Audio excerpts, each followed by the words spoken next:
Hey guys, HUZZY here, bringing you another video. Now, welcome to a Q&A video that honestly is a bit of an experiment. So, for those who have been watching on YouTube, I'm sure in the commentary themselves you probably have heard me speak about it, but especially for those that normally watch my live stream, been having a few days off because on Monday, this last Monday, I had all four of my wisdom teeth removed. It's something that, honestly, I wish I did years ago because it does seem it was a problem that was plaguing me for the last few years. So I thought I'd just very quickly talk about that, very quickly. But this video, the reason why I'm doing it, I might have said already, but it's an experiment just to see how my mouth is doing. And tomorrow, which will be Thursday for me, will I be well enough to, talk to, stream and start recording again? If not, then basically what I can do is use this video as a second video instead and kind of delay the content that I've already got just to spread it out a bit. But there'll be no content gaps at least, so that's good.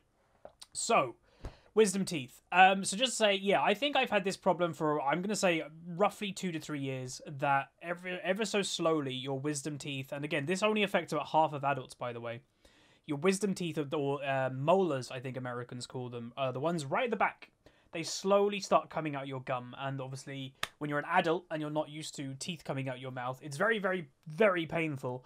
But the reason why I put it off for so long is because the pain only lasted a couple days each time it came. It was pretty much monthly that, 2 or 3 days of the month, every month, I had just pain in one of the corners of my mouth. It wasn't, always the right one, always the left. It was like one of the corners. I was like, it's only lasting 2 or 3 days. I don't really care.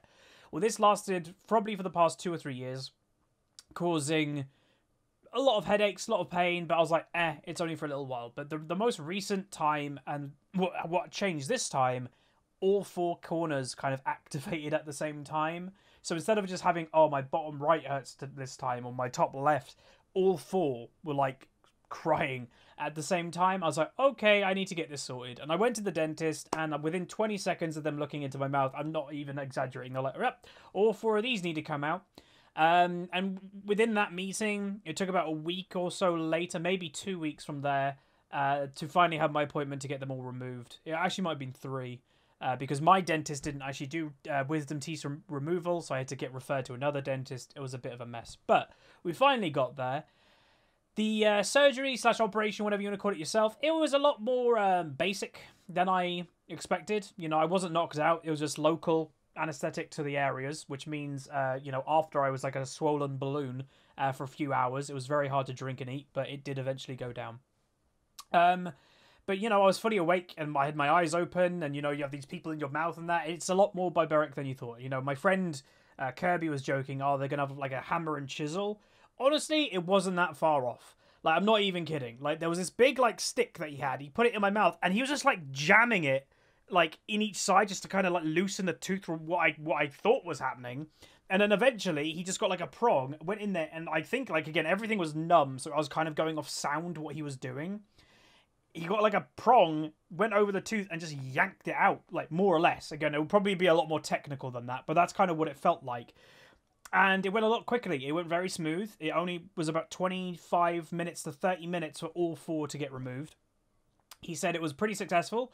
There was no sign of anything that's going to go wrong. Again, from what I know and was told, the first 24 hours is the biggest risk of when you're going to, bleed more or get infection or potentially one of, the areas that are getting blocked, them to come loose. Where for me, we're now in day 3. Today's Wednesday. So I had mine done at 3 o'clock in the afternoon. I'm recording this at 1:30. So we're nearly 48 hours after. Feel all right. Again, the pain is there, but it's yesterday was about the same pain as it was before I had them removed. Today is actually less, and the crazy thing is that there's no pressure in my head.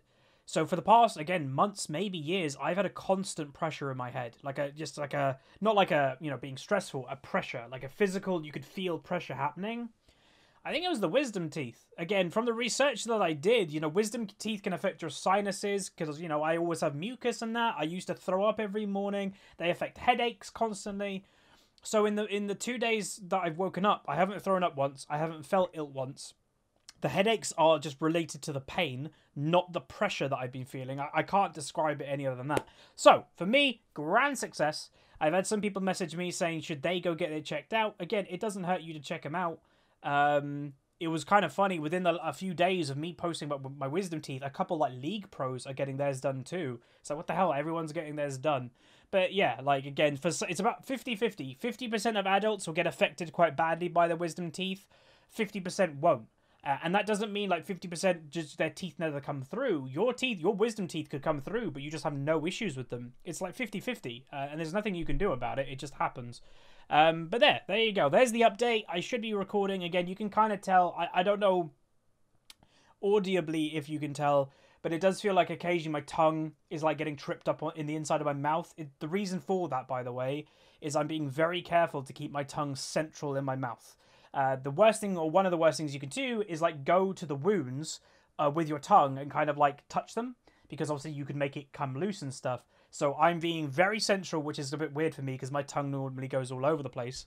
So yeah.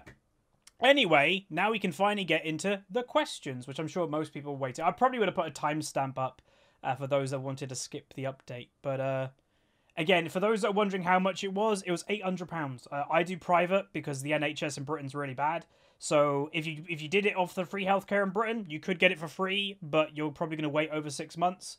But it was £800 for me, so pricey, but for the sake of potentially saving me chronic pain, my headaches may go away, I might not throw up in the mornings anymore.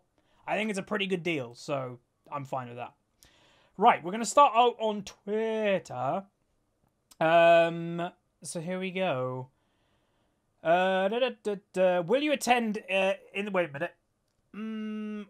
How does this go? Will you attend in this month's Community Day in Pokemon Go? You will be able to catch every Pokemon from this year's CD. Oh, really? Probably.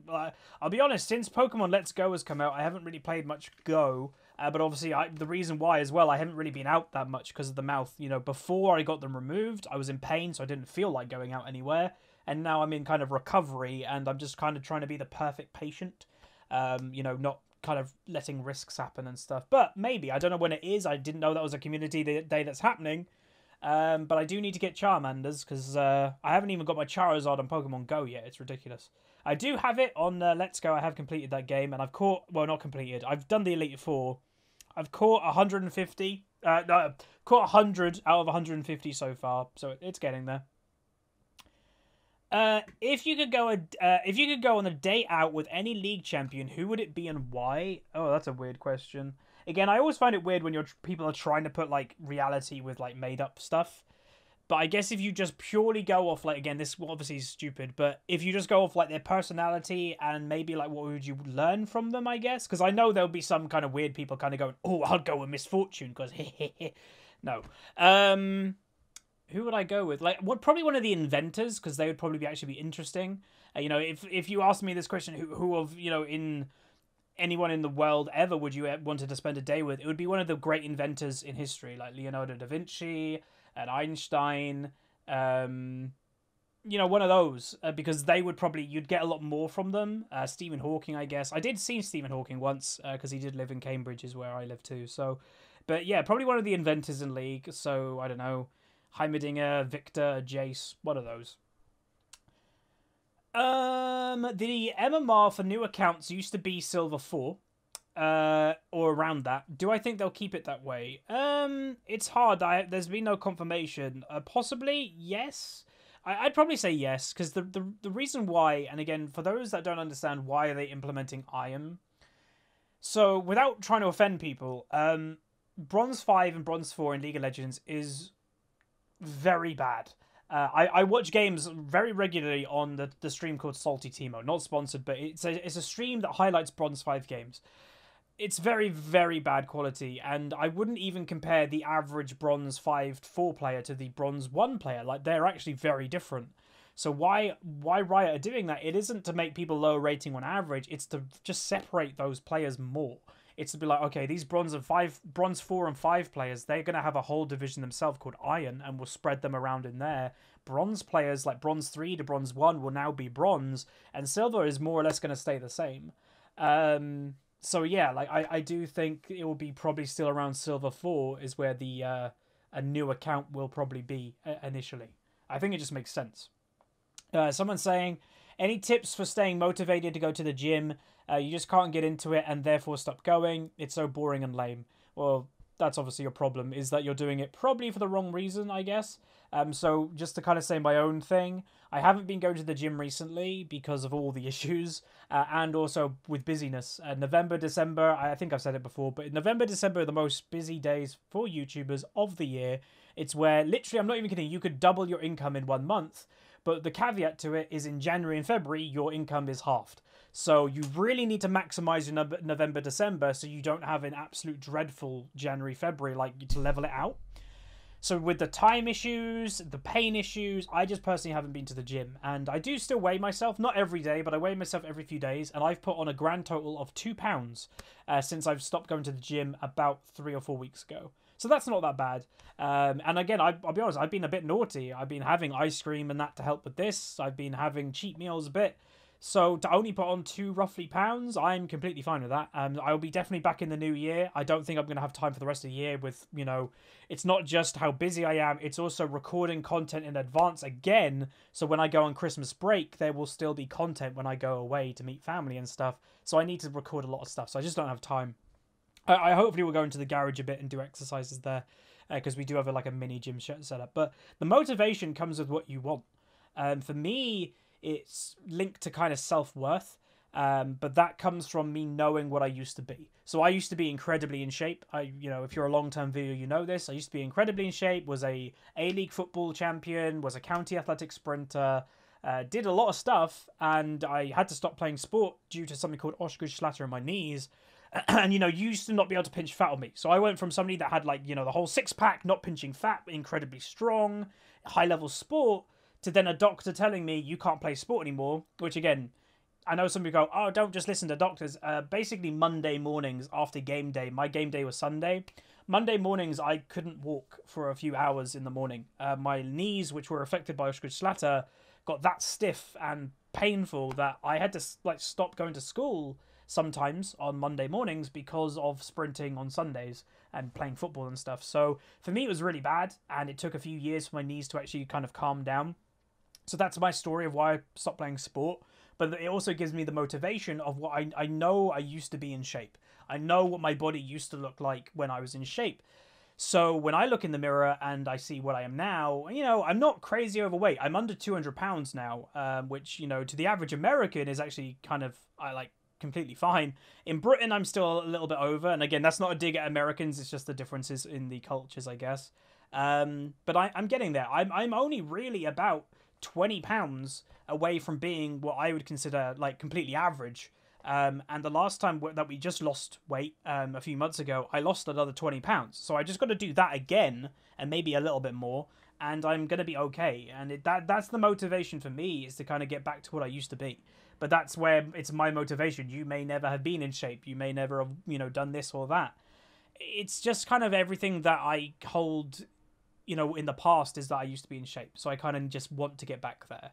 And, you know, with building this YouTube channel and being, you know, moderately successful here, I have sacrificed definitely health stuff for that, you know, neglecting health to, like, stream instead, neglecting going outside to, like, stream 7 days a week sometimes. But I am trying to focus on my health a little bit more, hence why I got this sorted as well. So, yeah, you know, tell me a year or two, like, hell, why I probably didn't do this for the last 2 years as well was, oh god, I'm gonna have to have like a week or so off streaming if I get this sorted. God, I don't want to do that. Well, now I'm doing it because I want to get my health as a priority. So to me, it's health as well. Like, if anything, if we want to get down to brass tacks, we only live once. No one knows what is after this. So you want to try and extend it for as long as possible. The more overweight you are, the less likely you're going to stay around for longer. Like, if you really wanted to get into the brass tacks, there you go. That's some very big motivation to me.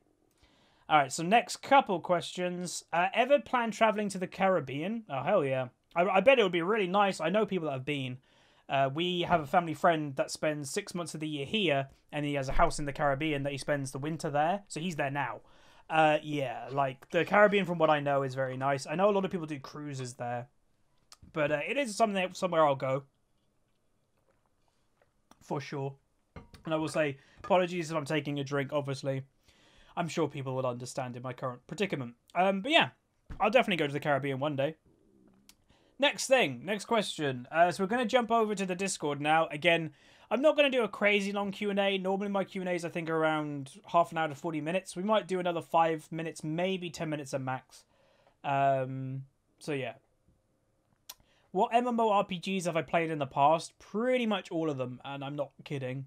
You know, Star Wars Old Republic, obviously WoW I still play. We are recruiting, by the way, if you want to join our Mythic Guild.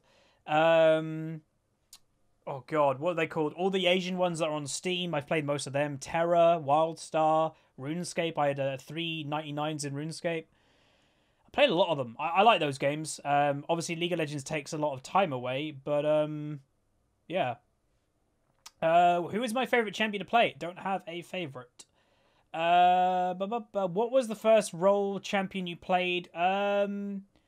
See, it's a hard question to answer because this was a long time ago. So I do remember playing Kennen very early on. I also remember playing Fiddlesticks because he was my first kind of main, as it were. And maybe Kale? I think those three are the ones that I remember. Like, Fiddle Me Timbers was the first ever skin that I bought. And hell, when I bought that skin, never did I think I'd eventually own every skin in the game. But here we are today. But yeah, those three. Do I have any tips for Ezreal? Trying to learn him? Land skill shots, pretty much that simple. And positioning, really. With the upcoming changes to ratings, the one where you have to have a rating for each role, do I think there is some sort of middle ground or change implemented they could go with instead? Simply not do it, I think, so is the change that is required. Again, to me, like, Riot's done a lot of good changes, and they're putting a lot of change into one bundle. Why? Like, there are some things that I think are going to increase solo queue quality right off the offset. The new ratings, the one less division, the placement games. Like, there's going to be a lot that's going to help. So why do you even need role ranked, is my opinion on it. Like, I just don't think it's needed. And what I'd say is if they implemented the changes they're going to and there's still problems, then maybe look at it. But I think there's just too much change, and obviously I'm against role ranked anyway. Again, easy to say, my conversation with Sat Magic has been delayed with all the problems and everything. We will get around to do it, but yeah. Yeah, someone's saying, can I talk about the new ratings? How will it affect the percentages of players in silver and gold? Will they go up or down? Like we said earlier, I don't think the percentages are going to change that much. Really, all they're doing, from what I've been told and what I know, is Bronze 4/5 players will go down to Iron. Bronze 3 to 1, maybe low Bronze 3 will go down, but roughly the Bronze 3 to 1s are going to stay in Bronze. Silver players are going to stay Silver. Gold players are going to stay Gold. And I'd say relatively, if you're on the cusp, say you're a Bronze, say you're a Silver 5 player, well, obviously Silver 5 isn't going to exist, so you're either going to go down to Bronze or you'll go up to Silver 4. So it's kind of, obviously those situations will happen. But yeah, so really the percentages are not going to change that much. Do I think Riot should increase their security? Well, yeah. Like, it's kind of crazy that, say, like, my account, I've spent crazy money on my account. Like, I don't even want to know. It's like, let's just say it's over 4,000 easily pounds now on my account. So that's what, $6,000? I don't know. There's no two-step authentication. There's no, you know, this is for World of Warcraft, this is a little code generator that you generate a code by pressing a button. So you press that button, and my code, if I wanted to log into WoW, I've got to put my password and then a code, 216277. It's generated randomly whenever you press the button. League should have something like this, or a phone app. To me, it's crazy of how big a game League is. They have not got two-step. Like, that, to me, should be a bigger priority of theirs than other stuff. But for whatever reason, it's not. So I don't know.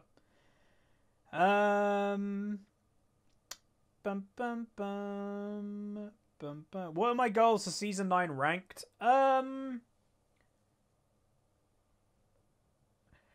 Well, again, with the change of playstyle that I'm going to go back on aggressive picks, honestly, I know I've said it for the past couple of years, but Master might be more of a reach this time than any. Because, like, the closest we ever got to, obviously, was in Season 7. I went to 87 LP in Diamond 1 several times, and every single time I just couldn't. The reason why I probably couldn't is because I probably wasn't carrying. So if I go to more of a carry playstyle, and I'm actually, like, getting fed in lane, then maybe I can carry my way there. So, Yeah, like even just like Diamond 2 and above, to me makes you feel quite good as a League player. Like obviously if you're Diamond, you're good, but Diamond 2 and above is like where you're like, mwah, like you're really good at the game. So just being there is always nice, and we were there this season in season 8, but Diamond 1 is something a bit special, and then obviously if we ever get Master, that will be the ultimate to me. So yeah, like constantly learning, constantly getting better. Like again, the whole League community gets better as they go. If you compare Diamond players now to Diamond players in Season 3, current Diamond players would absolutely wreck Diamond 3 players in Season 3 because everybody's getting better. Just got to have that big next jump of skill, really, which definitely can happen. So I'm looking forward to just getting back on my aggro picks and having fun, honestly. Do I think Riot should increase their payment methods? Honestly, I don't really have much say about that because the payment methods are okay for me. I didn't realize there were any gaps in the payment, but I don't know. Why do I dislike support? I don't dislike support. I just know it's not the role for me. And again, for some people, they think that that's a problem. Again, remember, League's a video game. You should be able to play it the way that you want. And if I just don't find support as exhilarating as the other roles, there's no problem with that. Again, the one thing I've always said about people that one-trick is that if you're one-tricking for the absolute correct reason, that's fine. The correct reason is if you simply enjoy that champion more than everyone in the game, and that's it, full stop. But if you're a one-trick that you're purposely using one champion to climb with because you just know you can climb with it, but you don't even like the champion, that is the worst reason to one-trick. So I just don't like support comparing to the other roles. I still play it occasionally, we still have fun, but I just know on average I'm not going to have as much fun on the other roles than, you know, support. So I just don't really play it.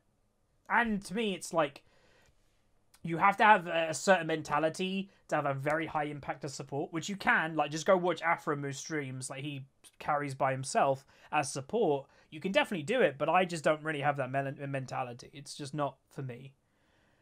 A couple more questions. Do I think Ziggs is good right now? I haven't tried him out, but I do reckon Dark Harvest Ziggs is probably quite good. Again, there was another question which we can answer now. What do I think about Dark Harvest? Yeah, it's too strong, but I think it's too strong because it points out something else.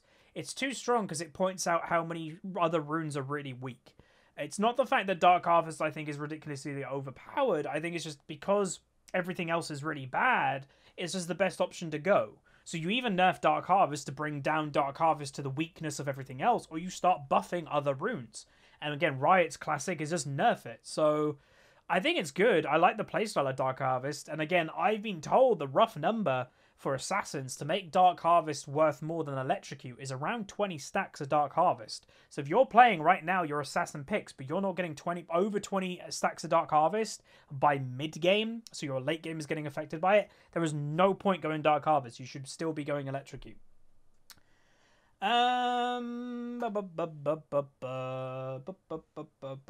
What champion do I think you've climbed the most on in Season 8?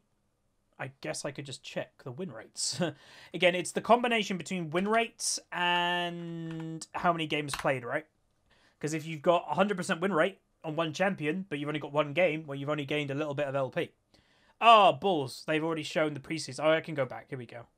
Right, so my best probably is probably Malzahar, because on Malzahar, I've played 66 games of Malzahar. He was my most played champion in the season.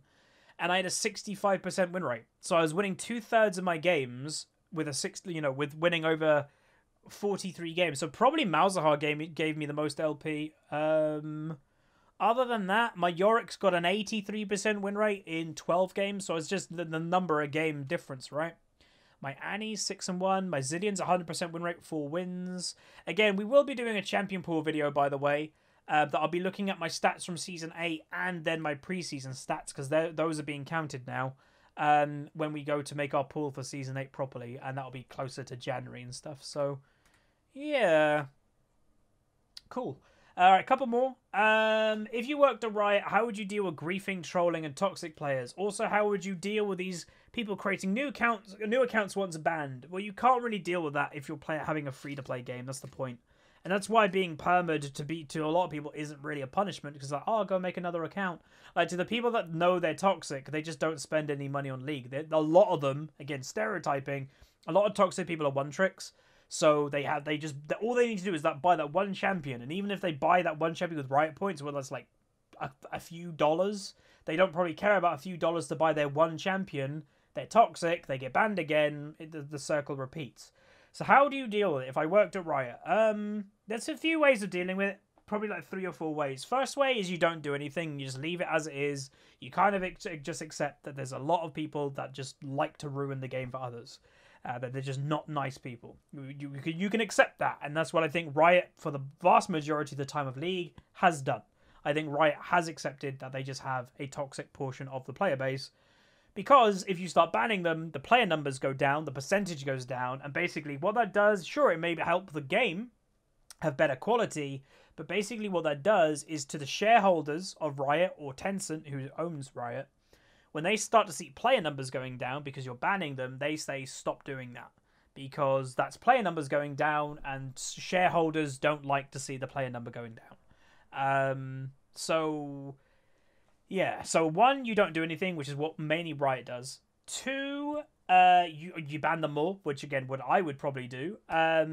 Or you do like a compromise, which I think would be the more likely thing, is you just create a toxic league. It would be dreadful, and obviously you just send the toxic people there, but you don't ban them. All you do is that you make, instead of permabanning someone, even though I do agree with permabans, send them to, you know, the toxic realm, as it were, that they are only in other games that other people have been sent there. No one is there apart from people that are toxic. So if there's not many people, then they'd have longer queue times. Obviously, their match quality is going to be less. You just do that. You just completely make a toxic matchmaking over there. And I think that would work probably the best, is because you're not banning them, and that's what their biggest complaint is. To be honest, I don't think they can complain if they get sent there because they know they're being toxic and they're not getting banned. So it's kind of like a win-win. You send them over there and they're not playing with us anymore. They still get to keep their account. They're still playing the game, but just not with us. I think that would be. And then all those toxic people, they can go play with each other. They can be toxic because all of them are toxic. They shouldn't be affected by it. They're all toxic. Have fun being over there being toxic. That's what I would do. Again, I'm still fine with people getting permabanned, but I think that's a good compromise. Your player numbers won't go down because they're still playing, and you separate it quite a lot more. And obviously that won't beat toxicity because, you know, someone has to be toxic to get sent there, but at least once they're sent there, boom. And like some people say, are they there forever? I would do it per season. If you get sent there, and what I would say is it would be an equivalent to a permaban. That like if you're just getting a week's ban, you're not going to get sent there. But if your account is that like toxic enough that you're going to get permabanned, instead of getting permabanned, they'll send you there. So everybody that would have had a permaban gets sent there, and it would last a season. So on the season reset, all those toxic people will kind of get released until they're toxic again and get sent back. That's what I would do. And hell, what would probably happen, these toxic players experience terrible game quality because generally toxic players are the worst players. There are exceptions, obviously. Some people love to point them out. But on average, toxic people are worse. Riot has even done statistics of that. So they probably would hate being in that queue because the game quality is bad. And they may reform to just not be in that queue anymore for the next season. That's what I would do. We'll do one more. How would you attempt to incentivize players to play ranked more? Riot are doing it if they don't do role ranked. Again, I think Riot thinks role ranked is an incentive, and maybe it is to very casual players, and maybe that's what they're going for, but to me, you should not mix casual with ranked. Those two words don't go together, and that is what role ranked is to me. It's a casual queue. Do it for normal games. Let people kind of like chill in different role ranks in normals to let them pick up the role. But when you get to ranked, it's like, you know, it's big boy club. You don't have little training wheels on your bike anymore, and that's what role ranked is. So don't do role ranked. That's stupid. But they're already doing. The placement games are going to tell you what your minimum rank is after game 1. It's going to be arguably easier to climb with more spread divisions. So arguably you'll be in your rating with other players similar to you more next season, or actually starting next patch. So really, I think they're already doing it. There are a couple things I could say, but to be honest, I don't want to overload change. Again, like I said, is that they're already doing a lot of change. Don't do role ranked on top of that too. It's just too much. Sometimes too much change is a bad thing. Change is good, but do it slowly. But yeah, that's going to be it. Hopefully you guys enjoyed. We still managed to go for roughly half an hour, so that's not bad. My mouth, I will say, comparing what it felt like before and after, it is hurting a little bit more, but it's manageable. So what I'd say in the upcoming commentary content, is if I'm just not speaking as much as I normally do, I think that will be okay, right? Like, you know, I'll focus more on gameplay, still talk a bit, but not all the time. Because if I'm streaming for over 2 hours, 2 to 3 hours, I can imagine this would ache quite a bit. Where I've been just talking for half an hour, and it is aching. But again, not really pain, just aching. Like an achy pain. But no headache, so that's awesome. But that's going to be it. I hope you guys enjoyed. I will say, because again, with everything going on, I most likely will have a, you know, be watching, or not watching this, but whenever this video goes up, I'll probably be in bed quite bored. It is quite hard to fall asleep at the moment. So feel free to ask questions, have conversations. I'll join in with some down below.